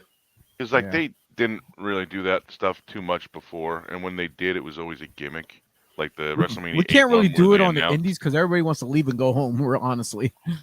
Well, I want to get muffins that from Mindy's Bakery. The ones that leave and go home aren't the press; those are the fans. I think we should start doing. Fan conference. I think we should start doing a pre-show prep conference. Like, no, we should. I think nobody should do it. Nobody should do it because we should. No, we shouldn't. Because why? Because AEW does it. I don't want to do anything that they. No, because we are who we are. Who are we? Exactly. We are who we are. Who are we? We're broadcast journalists, so we are analysts. We're analysts. Right. All right, but we are. Hold up. So I'm not gonna have somebody else come in and watch me. They're. It's. Why are we gonna have scrimmages for a podcast? Scrimmages. We're not playing football here. Oh, whatever. Press conference. How'd you mistake press conference for the word scrimmage? Like walk in with a towel around your neck. Like that question was hard. Oh, a press scrimmage would be awesome. I'd be down for that. What the hell's a press scrimmage? I sometimes don't understand. Well, Joe. Well, did we do at the last 3 Legacies? Didn't we do a pre-show podcast for 3 Legacies? We did. He's playing with Buddy. Hi, Ange. I see you in the background. Bye, Ange. Bye, Ange. But Mama's got to run out, so I had to hold the kid for a minute. Yeah, so it's okay. Relax. It's okay. She'll be right back. Yeah, relax. Look at him. Yeah, at the last Three Legacies show, me and Joe did a pre-show where we had Tarzan Duran jump in. That wasn't a press conference. No, it wasn't. But I nothing to do with what I said. I think so we can do that now. I think we can do that more often though. Before a pre-show thing like that. Well, it depends on what time I get there. If you're paying me to show up early, I'll show up. Well, here's the thing though. Otherwise, we have Chris who's local, who's there, and then what do you need me for? Batista. And then and then if T starts coming, I think to three. Yes. Yeah, Batista. Yeah, our buddy T right there. If he starts coming to Three Legacies, since it's only right down the road in Lancaster. He can start being one of our my Zubaz. I got my Zubaz on today for you guys. Awesome. Well, thanks. Yeah, Mets colors too, blue and orange. Oh God, sorry to hear that. Yeah. So like I said, T can start coming to the Three Legacies show. He can start jumping on an early podcast before the show. And if one of you can't make it for the commentary, maybe T can jump in on commentary with you guys to help you out. We're good. We get T all over the place. We just got to get him. He just has to get his ass there. Well, first of all, the replacement for commentary is not up to us because it's okay. True, and he's already been chosen, and I'm coming anyway, so I told him to stay home. Yeah. At least to the next show. I'll be there at the May show. Hey, he's still allowed to come to the show. He was coming anyway. That's why he doesn't care that he's not going to do commentary. He might do June though. Depends. I don't know yet if I can get a ride there. I managed to convince the wife to drive me there in May. Wow. I think we're gonna board the dog for overnights and then maybe stay because I think it's a Friday. So I think we're gonna do like that and then oh no, wait. May's a Friday, isn't it? Pull that. You still got that schedule up? Yeah, we still have the schedule for pull that up real quick and we'll check the dates. I will. I know the next one's a Saturday. Oh, there we go. So I got May 9th. May 19th. Yeah, that's a Friday. April 29th I'll be at. May 19th is the one I'm not sure about yet. June 16th is a Friday, and June 16th. July 14th is a Friday. June 16th is after my disability recovery period ends, so I'll be there for that. April 29th is the one I'll be at. May 19th I'm not sure about. So this guy Ryan who does the 3 Count podcast, he's one of those guys. He'll be filling in for me in June, possibly. In May, possibly if I'm not there. And then O'Milly, your job when you're on commentary is to plug the hell out of the BodySlams podcast. Oh my God! Yes, honey, stop grabbing shit from the table. Every other spot, yeah. Yeah. My old tag team partner, Jason Villanueva, aka JoJo of the Dark Carnival, chimed in with Jesus. When he says something like that, it means like, oh God, I can't believe they're on here doing this shit. I love it. Well, we are. He tells it like it is. His rays of positivity. Yes, his his positive vibes that he sends us. Love you, Jason. I hope you're enjoying yourself down there in South Carolina. So anyway, guys, tonight is night 2 of WrestleMania, and the match that that's on everyone's minds is the Brock and Omos match, right? I'm just saying, yes, that, right? Yes, we haven't had a contender for worst match ever at a WrestleMania in a little while now. So let's go. In a few hours, you mean? Yeah, exactly. We did have the Miz and McAfee match, so that was the contender there. Miz and McAfee is going to look like Brett and Austin compared to this one. My predictions, obviously, I'm going with Brock over. Yeah, well, it depends on if the rumors are true or not, right? They're going to push Omos for the World Championship to beat Reigns in Philly next year for Mania. Oh, boy. Can't wait to not attend that yet. Is that the rumor? Is that the rumor? Because I didn't hear that. The rumor is that Brock Lesnar's Lord. As Jason said, Jesus. The rumor is that Brock Lesnar's Jesus. Done. That's been the rumor for a couple months. He went around and said his goodbyes a few weeks ago at Raw or something to everybody that he gave a shit about. and that supposedly is finishing up a Mania. So if That's like true, 6 people, assuming, so that should have been quick. Yeah. Yeah, but if that's true, I'm assuming that that Amos and Andy guy is Amos, whatever his name is gone. The guy that Anus. Yes. Anus. Omus and Andy. Yeah. I love the story that Paul Heyman told about how Brock like lives on this isolated farm, and the only phone he has is like down at the end of his driveway. It's like a 20-minute drive to the driveway. So he's like, I'll call you at 1:40 p.m. because I gotta get down to the phone to do that. So he has to like schedule his phone calls with Paul Heyman. Brock hates people, and that's relatable. I don't blame him. He's a smart guy. I know, that's relatable. I would love to be in Saskatoon or Saskatchewan, wherever the hell he is, with his private farm. Private beach, yes. Yeah, it's Saskatchewan. I'm sure he's got one of those too. I mean, just build it. He's got enough money to build some beach. A pond. Just put a pond. It'd be all right. I'm gonna go home and have sex with my wife. I still love that promo he cut after that MMA fight. I'm gonna go have sex with his wife too. Sable? Yeah, good luck. You can have it. Disable. Oh my god, I can't say that. All right. so as everyone's looking forward to that debacle, who knows? Like if Brock is really is he gonna leave on a high note, or is he gonna do the deeds and put Omos over? I don't even know what's happening right now. He's beating Omos.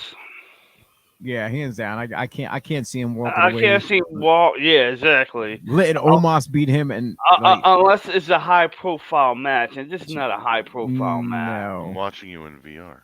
It's only high because they're tall. What? It's only kind of high that it's height. The height profile match. Yeah. One that I've been hearing some stuff about is the Edge versus Balor match. He wants the Demon, and I believe we're gonna see the Brood version of Edge. That's probably what it's going to be. We're going to get the same thing as he did for like SummerSlam. And well, where's Gangrel? Is he still in Florida or is he in California? They could just bring him in and let him do that. Did T, was you the one who said that in a group chat? Did you post about Christian to be at Mania as well as Gangrel? I said no such thing. Somebody posted. I forget where I saw that. I've heard that. Yeah, I don't know who posted it, but I've heard that Tony Khan gave the approval for Christian to be at Mania. That's just a rumor, and if so, also as well, Gangrel might make an appearance as the Brood. For the whole Judgment Day situation going on. It would be sweet, but I don't know. I'm not putting all my chickens on that one. It'd be a one-nighter. I thought Brock had the farm. You have chickens too? I had a lot of wings last night and a bunch of like chicken fingers. I can go for more. I woke up this morning, 20 minutes ago, right in bed, and I told my wife, like, yo, I can go for some more wings. We should have took some home from her. We went to her friend's house. And, like, we should have took some wings home. She's like, you want wings now? It's like 11 o'clock. Yeah, dude. I could go for some wings. Yeah. Me too. So anyway, does anyone believe this would be Edge's last match now? Like, it's been talked about, that is he going to go out on a high on this one?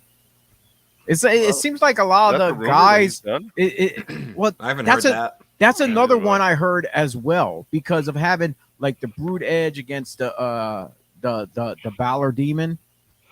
So it's like so far it seems like this Mania here is like almost like a goodbye farewell to a lot of guys, like almost like when you guys just mentioned about Brock. I heard about Edge, about this maybe being his last Mania. Same thing with Cena, doing the job for Theory. It seems like, is this like almost like passing of the torch? Yeah. Same thing with Mysterio. With Mysterio and his son. It's like a farewell tour for a lot of these older guys. I was thinking the thing with Cena and Mac. What's that kid's name? Austin Theory. Austin Idol. Yeah, I don't think Austin Idol's much older than Cena. I thought that could have been like a passing of the torch thing too, but then it didn't seem to get Austin Theory over all that much. Yet, at least. I don't know. I think a lot more people were focused on the bald Cena spot than any spot in the match. The bald Cena spot. Yeah, I see. I definitely. I hope I do get to see the whole Brood, like just for one night only, to make an appearance at this Mania. That'd be. What if they spell it instead of BROOD? They spelled B.OOD, so it's B Rude, and then Bobby Roode's part of it also.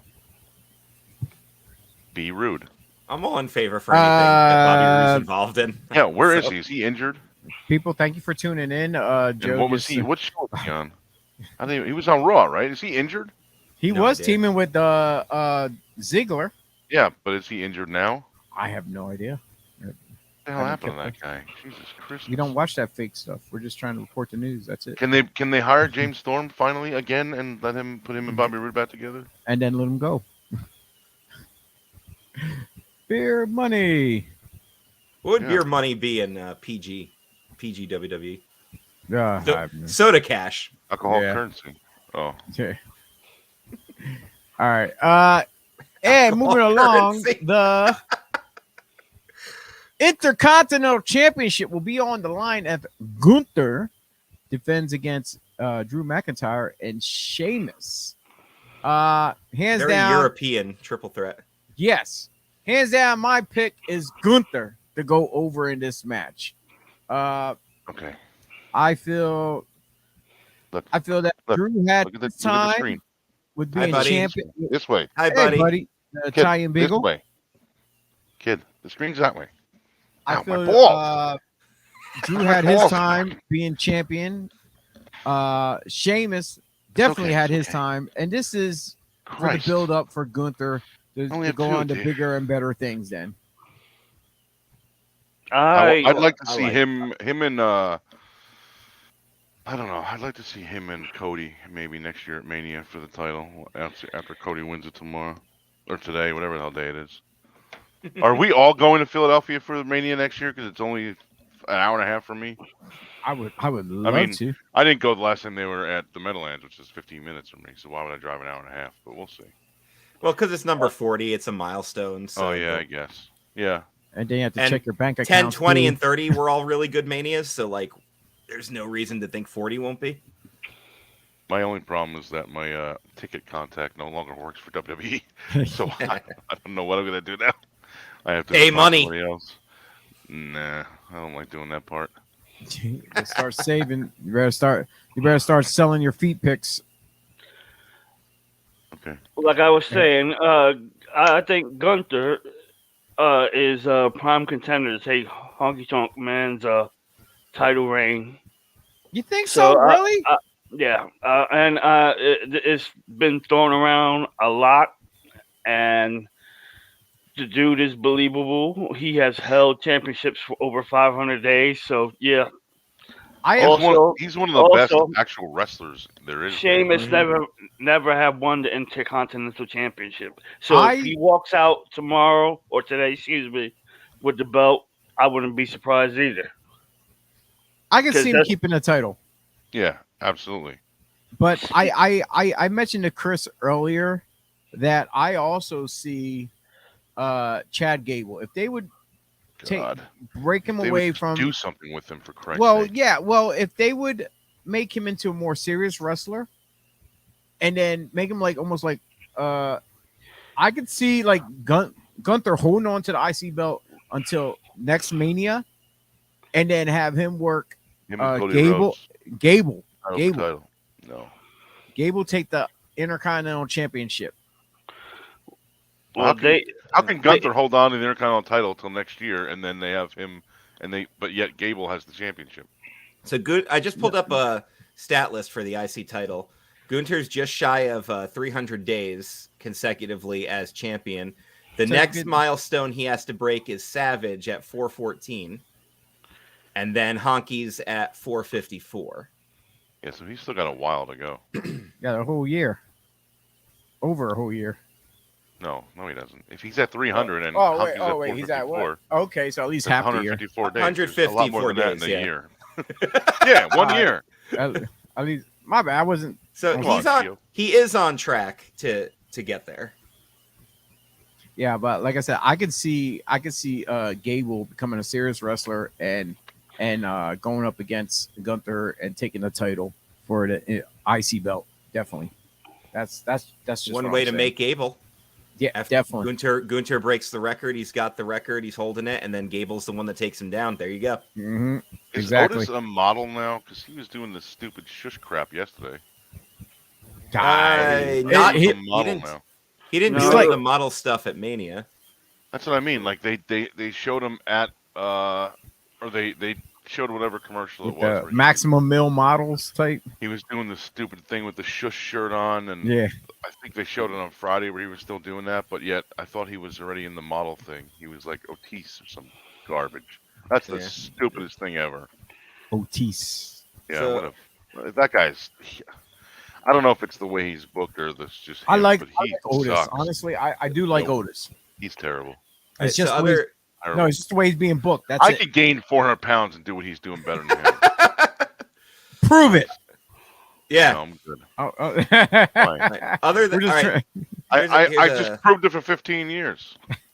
Here's a trivia question. Other than Dean Douglas, the little bullshit they did with him, Tim Meadows. Who's the shortest reigning Intercontinental champion of all time? You mean height-wise? Height-wise? Nah. Little Tokyo. Oh. Triple H. Santino Marella. Zack Ryder. Fred Willard. Oh, God. Zack Ryder held it for exactly 1 day, and that's the most he's ever held the IC title. I thought Triple H had the a Mounties got him beat. Mounties got him beat with 2. This I'm talking about like combined consecutive. Oh. But all right. I like stats like that. So of course you do. Oh, that's good. That's why I got you now. You are backwards is stats. You are going to be our stats guy. It is stats backwards is stats. Cool. I know. Backwards is FTATS. I know, but I just love how you just like, oh yeah, stats backwards is stats. Just so casual out of nowhere. And Anna backwards is Anna. Joe, where do you come up with these things? I used that the first time I met a girl named Anna once a million years ago at a wrestling convention. I was like, hey, Anna backwards. She was like, hi, I'm Anna. I'm like, Anna backwards is Anna. And she just looked at me and said, oh, yes, it is. And then walked away. Thankfully, we're still friends. And for the Raw Women's title, Bianca Belair will be defending against Asuka. Oh well. I think it's gonna be. I think Asuka's gonna come out with a Muta tribute gear. What do you think? Oh yeah, of course. And face paint and mist. Well, she does mist anyway. But yeah, I was so excited when Kana came in before they renamed her Asuka, and now I just don't give a shit about her the last couple of years. I just don't care. My thing is, I can never get over her name because I always want to say Asuka. Well, they don't pronounce U's in Japanese. I know. Apparently, I don't understand that either. But the match is going to be awesome because I know both could work. So it's going to be a great match, regardless of what's going on in here right now. Oh, hands down, most definitely. I hope Bianca Belair uses her hair in the match. I don't think you have to hope too hard for that. Oh, of That's course, my prediction. You know. I hope Asuka uses Bianca Belair's hair in the match. I hope she uses Sting's hair in the match.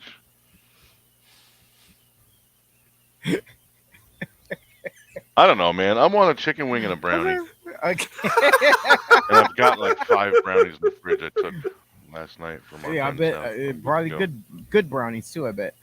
How about Baron Corbin's hair? Good brownies. What the hell? If they were bad, I wouldn't have took them. What does that mean? Good brownies. All right, so we're all in agreement. We all want to see Asuka win. No.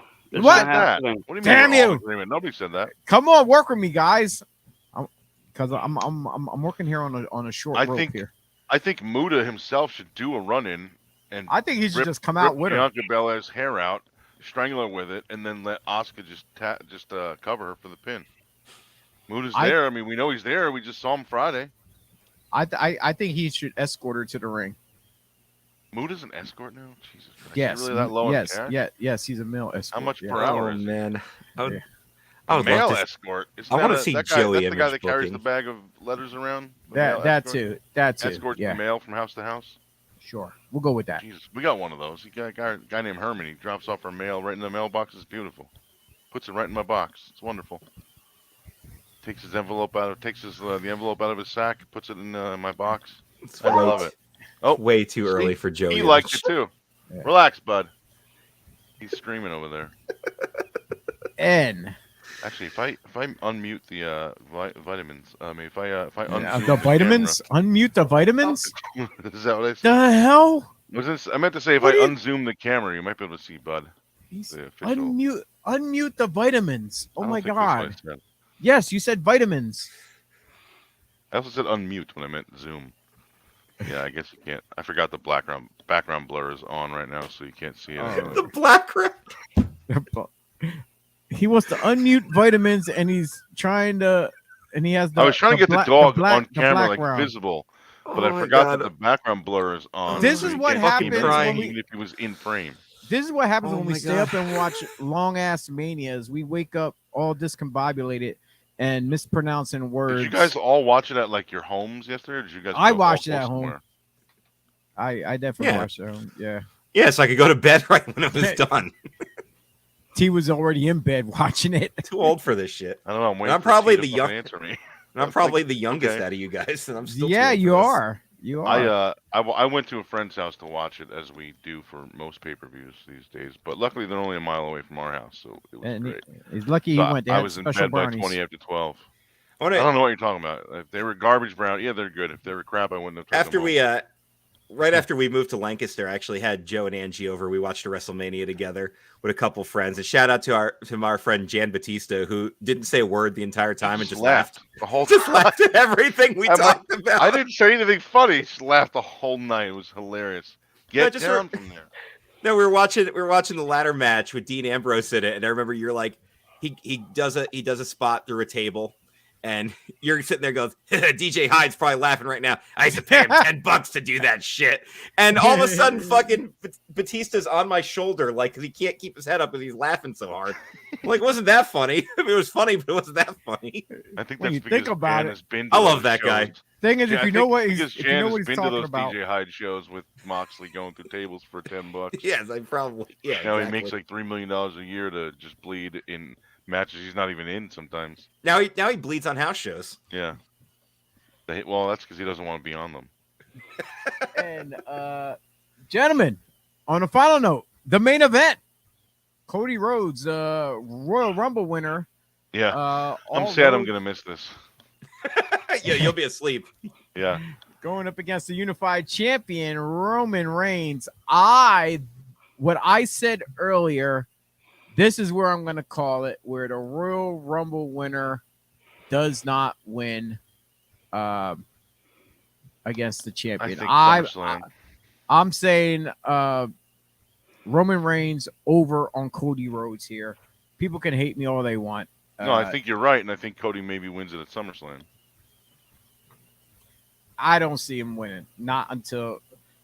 No, I think Reigns is going to hold on to it till until the 40th Mania.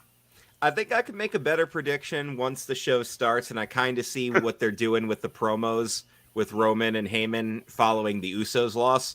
That'll probably give me a hint of what direction they're going in. You guys need to redeem yourself for losing the titles. Something like that. I also think because the Usos lost on Saturday, that Reigns is going to retain on Sunday. Yeah, that's why I kind of want to see where they're going. I thought, oh shit, that means Roman's winning. They don't care about let the fans go home happy and let the babyface win. I think they're gonna keep it on Reigns. I would like to see Cody win it, but I just don't think they're gonna do it. If Cody wins, he's not winning the title. It's gonna be Hooker. He's gonna either DQ or count out or something. It's gonna end in some kind of fiasco where Cody will win, but Reigns will not lose the title. That's the only way they can give any kind of Or justification. Usos interfere or some shit, and there's the DQ. Yeah. It's going to be some kind of justification. This way, they don't really have to beat either guy. Yeah, and Cody still goes over somehow. Yeah, that's true. I didn't think of that. I don't know. I think he's going to take it at SummerSlam. Have you heard the rumor that Triple H wants to do away with the Universal title and bring back the World Heavyweight? I hope so. Yeah, there's already I design. like that. I don't know what the difference is. Well, they're going to get rid of both of those titles and make one title. So yeah, there's already it's an aesthetic choice, really. Yeah, I already saw different artwork out already for multiple different championships. They were. That was AEW you were watching. No. I just they need 11 more titles. I was looking last night as far as of them replacing. I mean, as far as like the tag belt, the women's, because I guess it's getting too crappy where, one, you have a lot of them with the big W involved, on the front, and okay, buddy. Yeah, he agrees. Yeah, but we're gonna get the Joey Image bearded championship though. Still, we gotta get that one made. We need that. I'm having a belt made for myself already. It will have no beard. Actually, it will have a beard. Meatball championship. I got a sidekick. Gio's got a visitor. I got a visitor. That was the creepiest thing ever. Just a pair of eyeballs popping through your microphone. How are you? Why'd your hair messy? What's going on here? Come here. It was amazingly creepy. See, come here. Buddy, come and say hello. Never mind. Okay. Say hi to the youngest grandbaby. Say hi, Isaac. Don't say your name. He's been on there before. He's been on here before. Yeah, he popped in. Once before. Yeah, hey, buddy. So you got your headphones on, not him. He can't hear us. Hey, are you going to watch wrestling with me tonight? You going to watch WrestleMania? Yep. Okay. He said yep. All right. Say hi to everyone. Say hi. Wave. Here, let me help you out there.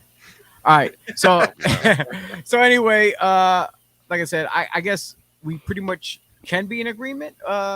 Where unless T's gonna go and say Cody Rhodes is gonna win the title. I still, like I said, I need to wait longer. I'm still leaning towards Cody winning. I think one of those winning, but not the title. I think one of those. Guys win that's a good point. I didn't consider that. Yeah, I could see them doing something like that. Cody wins the match, but he doesn't take the title. Gio just spent 5 minutes explaining that. I do. Now I want mozzarella sticks. I know. Yeah, there you go. Fried triangles. Yeah, there you That's it. We're going to Arugas. Fried triangles. We can. Should we play the spot? Yeah, we can actually, Joe. If you want to cue that up, we can. So anyone, if you ever, I guess we're done just talking told me about I can play it, WrestleMania. and then you won't shut up. You got to be. Yeah, I guess we're done. All right, hold on 1 second. Cody's walking out. I'd like champion. to take a moment to thank one of our. Because evidently I don't get to speak. One of our friends. There's always a reason to visit Aruga's Grill House and Sports Bar. Treat yourself to our fresh made-to-order food options and over 40 beers on tap. Watch the big game, catch up with old friends, or enjoy a family night out. Aruga's, this is your turf. There we go. And that's the place that we constantly talk about, Aruga's, which is right across the street from Three Legacies Wrestling Personal Training Academy and Red Rose Sports Card. So, and that's the official after party spot after a Three Legacies Wrestling event. What's the plan with the title? Are they going to just do one belt and then have that champion go from show to show? I believe so. I think that's what they right now go back to. He's champion of Raw and SmackDown, right? Like it's.